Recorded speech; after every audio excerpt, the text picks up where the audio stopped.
நீங்க தமிழே பாத்தீங்கன்னா எண்களே ரொம்ப வித்தியாசமான ஒரு வடிவமைப்பு தான். இப்போ 1000க்குள்ள நீங்க ஒரு நம்பர் சொல்லுங்களேன். 986. 86 எதுல முடியுது? 6.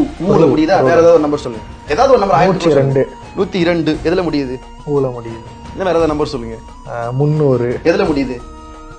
முடியுது. எல்லாமே பாருங்க 1000க்கு முன்னாடி வரைக்கும் எல்லா எண்களும் ஊல தான் முடியும். ஒரு சொல் ஊல முடிஞ்சா என்ன சொல்லுவாங்க? அது விடை எச்சத்துல சொல்லுவாங்க. எச்சம்னா என்ன? அது முடியலன்னு அர்த்தம். எண்களுக்கு முடிவு இருக்கா?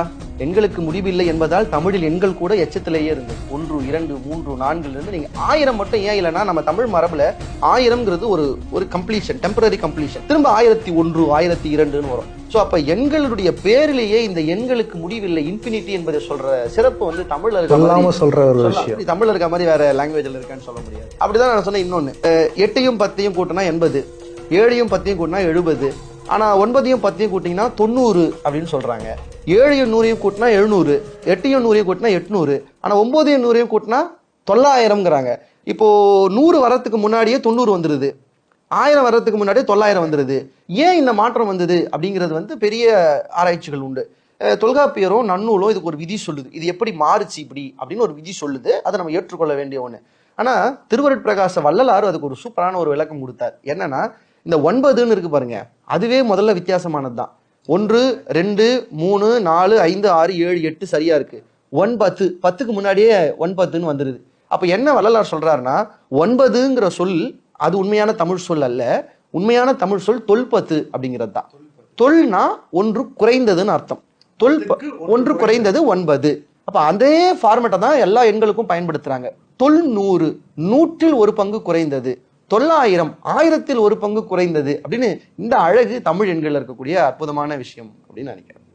அதே மாதிரி நான் காளமேக புலவர் சொன்ன பாருங்க, நான் ரீசெண்டாக கூட ஒரு பேட்டியில சொல்லியிருந்தேன், ரொம்ப ரசிச்சாங்க அதை. காளமேக புலவர் இந்த எண்களை வச்சு ஒரு விளையாட்டா ஒரு பாட்டு சொல்லியிருப்பாரு, ஒரு புதிர் மாதிரி. ஏன்னா அவங்களுக்கு என்ன சொல்லியிருக்கேன், காளமேக புலவர் பாடல் எல்லாமே புதிராக தான் இருக்கும் அப்படின்ட்டு.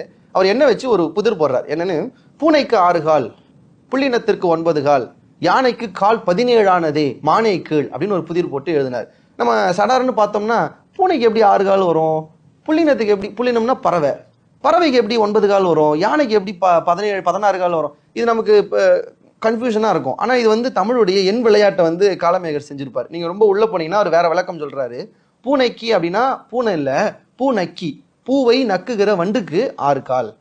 புள்ளினத்துக்கு 9 கால்னா நம்ம சின்ன வயசுல கால்வாய்ப்பாடு படிச்சிருப்போம். அரசு பள்ளியில படிச்சோம்ல, எங்களுக்கு கால்வாய்ப்பாட சொல்லி கொடுப்பாங்க. நம்மலாம் டேபிள்ஸ் 1 சார்ல இருந்தா ஸ்டார்ட் ஆகும். நாங்களாம் வந்து கால்ல இருந்தே ஆரம்பிச்சிருவோம். ஓர்கால் கால், ஈர்கால் அரை, மூக்கால் முக்கால், நாக்கால் 1, ஐக்கால் 1 கால், 6 கால் 1.5, 7 கால் 1 முக்கால், 8 கால் 2, 9 கால் 2 கால். புள்ளினத்துக்கு 9 கால், 9 கால் 2 கால். பறவைக்கு எத்தனை கால்? 2 கால்.